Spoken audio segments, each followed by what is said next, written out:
Hey, what's going on, internet? It's Xanity. I mainly wanted to talk about a couple of things before I end my day, which I'm about to because it's pretty late. It's about 3:46 in the morning, 3:46 a.m. But anyway, just some thoughts I had on my mind that I wanted to get squared away before I enter the land of dreams. So, first thought was I finally caught up on the footage from the VMA Awards. And if you don't know what that is, it's the yearly game awards that Spike produces. Um, it's really the only video game related award show they show on TV, and I think it. I don't know. I wouldn't say it suffers because of that, but I think it kind of suffers because of the network that's producing it, which is mainly Spike. Uh, but anyway, to move past all that, um, they showed new exclusive trailers at that movie. Um, and I watched all of them. They were. I don't have Spike. We don't have that channel on our satellite subscription or whatever you want to call that. But I don't even watch that. But when I watch, anyways, I watched the trailers, and there were a few that actually uh, partly restored my faith in the games industry. Because aside from the indie stuff and aside from a few select AAA titles, it's been pretty disappointing. And the area that the game industry is headed in, I don't know, it was kind of depressing me a little bit. So, but anyway, so of all the trailers, there was a trailer for I think the game is called We Are the Last Ones or The Last Ones. It's being produced by Naughty Dog. Since they're done with the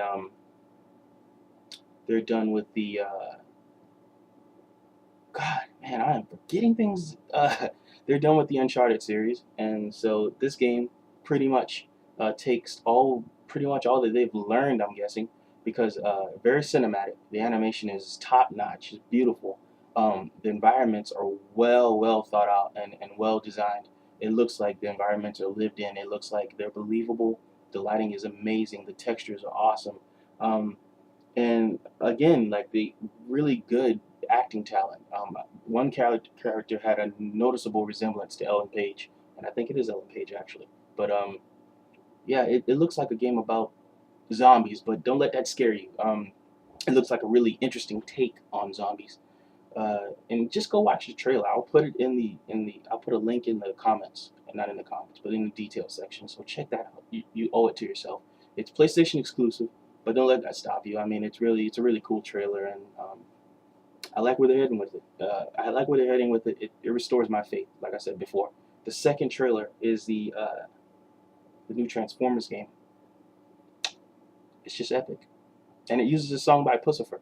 So you know, artist I like, and I think that song's really awesome. And the trailer's just good. It's just awesome. Michael Bay, take notes. That's all I can say. The other trailer I wanted to talk about was what was it? Was the Spider-Man? No, it was not the Spider-Man trailer. The Amazing Spider-Man. You might be interested in it. Go check that out if you want. But it didn't wow me. Man, I'm forgetting things. Wow. But it wasn't the Spider-Man trailer. It was. Well, Bioshock Infinite. I watched that. It's okay. It's cool. I'll play it. They can take my money any day. Uh, but anyway, I'll remember. I'll probably put it up in a later post. But um, the second subject I wanted to talk about was uh, in-game footage.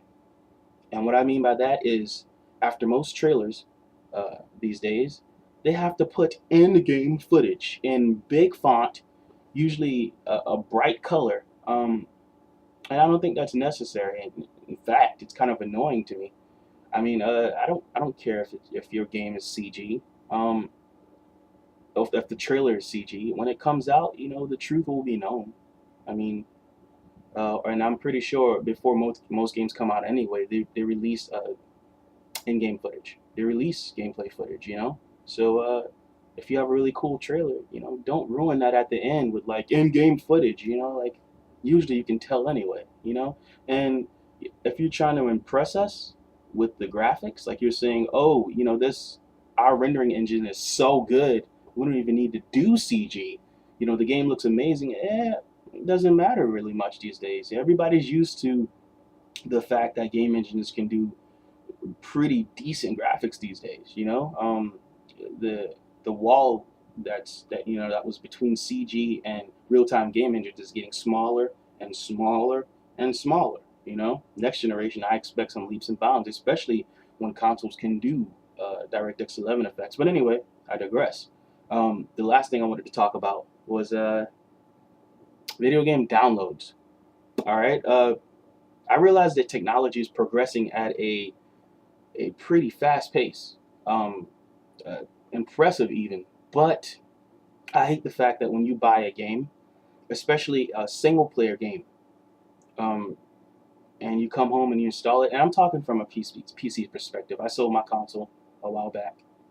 I'm mostly a PC gamer, but when you buy a single player game and you install it, uh, you have to download so many updates, you know, and for people who live in the city or they live near a really technologically dense area, I could see that working for them. But I live out in a rural area. I live out in the country, and my internet connection is not that fast. You know, I just upgraded because we got a new internet company finally, and they're offering DSL. But I just upgraded from a 1.5 megabyte connection. You know, and that was the speed before it got throttled after the first 10 seconds of the download. You know, now I'm going 3 megabytes, but still example, I wanted to play Battlefield 3 today, and I go to load up the game, and all of a sudden it says, "Oh, you have an update," and I'm like, you know, that already makes me a little disappointed. It's like, you have an update, and I'm like, okay, do I have to download the update? And you know, Origin's like, hey, you can skip the update, and I'm like, cool, that's what I'm talking about, awesome. But then it loads this browser. It loads its little browser interface where you can choose multiplayer or single player campaign. And I go to choose single player, and it's like, hey, you have an update. And I'm like, really? Really? You're going to make me download this update? And I'm like, okay, fine. I'll download the little update. So I go to download the update. It's 4 gigabytes on a 3 megabyte connection. I don't have much time, and that's going to take at least 3 hours. So that pissed me off. It really did. It's unreasonable. I think if somebody buys a single player game, they should be able to play it. They should be able to take the disc and put it in their computer. Even if they don't have an internet connection, they should just be able to put it in their computer, install, and play.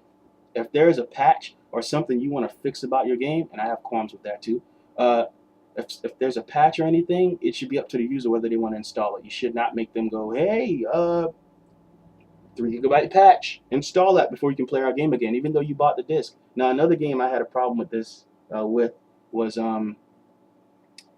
what game was that I bought? Let me look over here. It's probably over here. In this mess of CDs, mess of games here. Skyrim. I don't think it was Skyrim because I installed Skyrim, and although it went through Steam, I had to enter a special code and everything. I think I had to be connected to the internet. I think I did. I don't know. I was connected to the internet, but anyway, I hate when games do that. If it's a single player game, you should not require the user or the gamer to connect to the internet that often, or you know, don't assume that everybody has internet. Internet infrastructure isn't rolled out everywhere in the United States, and you know, some gamers, they just don't have a connection, or they have a really crappy connection. You know, so I realized that being in a city or a technologically advanced portion of the United States could jade you. You know, developers. It could jade developers. They're like, oh, everybody must have fast, amazing internet. They can just download this update. But you know, keep that in mind. You know, let people be able to play the game with what comes on the disc, and that means not having a broken game when you ship the game, not having a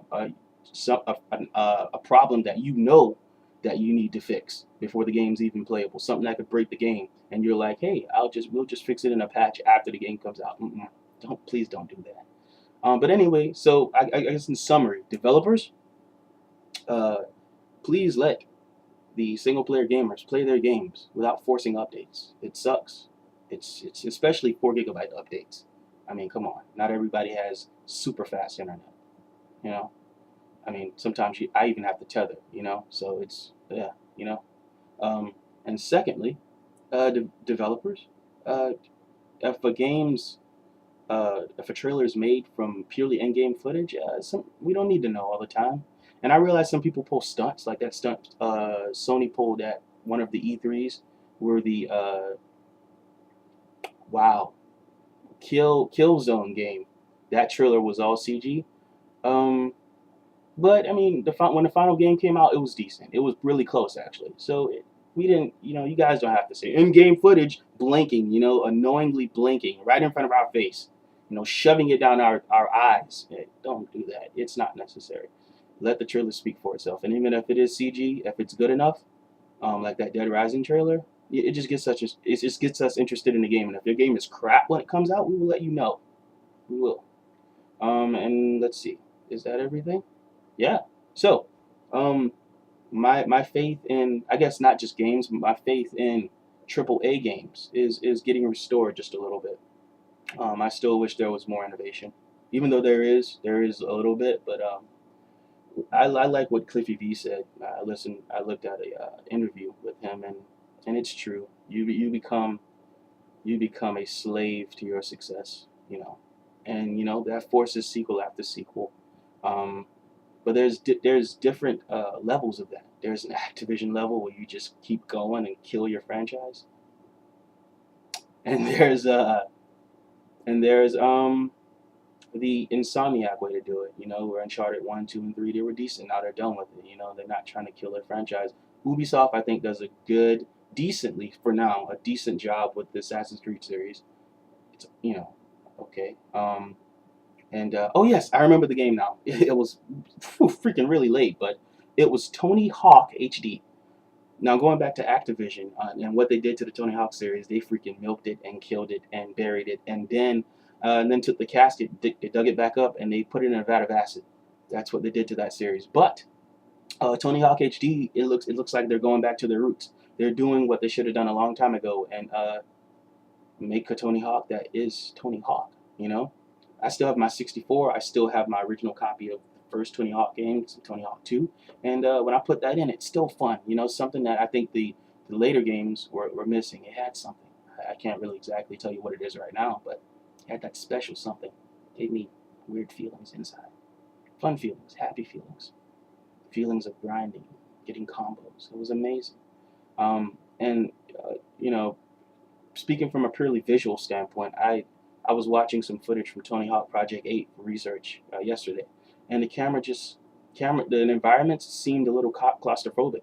You couldn't go maybe 1 or 2 feet without running into something to grind or go off of. And when I put in my old copy of Tony Hawk, the environments seem a little bit more expansive, a little bit more spread out. The camera's a little bit closer in Project 8, and you can't go 1 or 2 feet without grinding on something. You have no space to breathe in those levels. So, or at least in the levels I looked at. If I'm wrong, let me know. I'm wrong sometimes. So just let me know.